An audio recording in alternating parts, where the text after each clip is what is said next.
Mobile ব্যৱহাৰকাৰী সকললৈ এটা জৰুৰী খবৰ। শুই থাকোঁতে আপুনি মোবাইল গাৰুৰ কাষত ৰাখে নেকি? তেনেহলে হ'ব পাৰে মহা বিপদ, হ'ব পাৰে ভয়ংকৰ ৰোগ। মোবাইল বন্ধ কৰি ৰাখিলেও কেইটামান ভয়ংকৰ কাম কৰি থাকে আপোনাৰ মোবাইলটোৱে। কি কি ক্ষতি হ'ব পাৰে মোবাইলৰ পৰা? আপোনাৰ মোবাইল ফোনটো যদি অফ কৰি ৰাখে বা ছুইচ অফ কৰি ৰাখে, তথাপিও কেইটামান ভয়ংকৰ কাম কৰি থাকে আপোনাৰ মোবাইল ফোনটোৱে, যাৰ ফলত ভয়ংকৰ ৰোগে দেখা দিয়ে, ভয়ংকৰ ক্ষতি হয় আপোনাৰ। এক তথ্য অনুসৰি 65% লোকে খোৱাৰ সময়ত ফোনটো কাষত ৰাখে। ফোন ব্যৱহাৰৰ সময়ত নিম্ন স্তৰৰ বিকিৰণ নিৰ্গত হৈ থাকে আপোনাৰ মোবাইলৰ পৰা।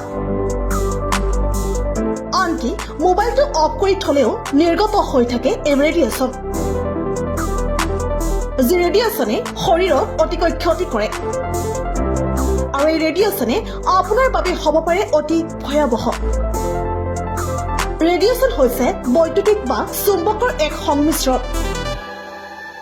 পোহৰৰ গতিত মহাকাশৰ মাজেৰে অনবৰতে গৈ থাকে এই ৰেডিয়েশ্যন বা বিকিৰণ।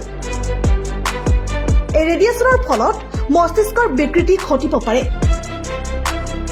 মগজুৰ ক্ষতি হ'ব পাৰে। আনকি মোবাইলৰ ৱায়াৰলেছ তৰংগৰ দ্বাৰা ৰক্ত শৰ্কৰাৰ তৰংগিত হয়, যাৰ ফলত ভয়ংকৰ ৰোগ হ'ব পাৰে। দ্বিতীয়তে, কৰ্কট ৰোগৰ অন্যতম কাৰণ হ'ব পাৰে ৰেডিয়েশ্যন।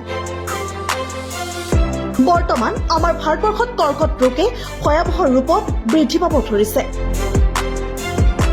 মোবাইল ৰেডিয়েশ্যনৰ ফলত আপোনাৰো হ'ব পাৰে কৰ্কট ৰোগ। মোবাইল শিশুৰ পৰা আঁতৰাই ৰাখিবলৈ আহ্বান কৰিছে বিশ্ব স্বাস্থ্য সংস্থাই। তৃতীয়তে, প্ৰজনন বিকাৰ হ'ব পাৰে। ৰেডিয়েশ্যনে প্ৰজনন ক্ষমতা হ্ৰাস কৰিব পাৰে। ৰেডিয়েশ্যনৰ ফলত গৰ্ভৱতী মাতৃসকলে বিদ্যুৎ চুম্বকীয় বিকিৰণৰ ফলত কোনো অজ্ঞাত আনুষংগিক পৰিৱৰ্তনৰ আশংকা থাকে। আপুনি শুৱতে যদি মোবাইল ফোনটো লগত ৰাখে, তেন্তে সাৱধান হওক।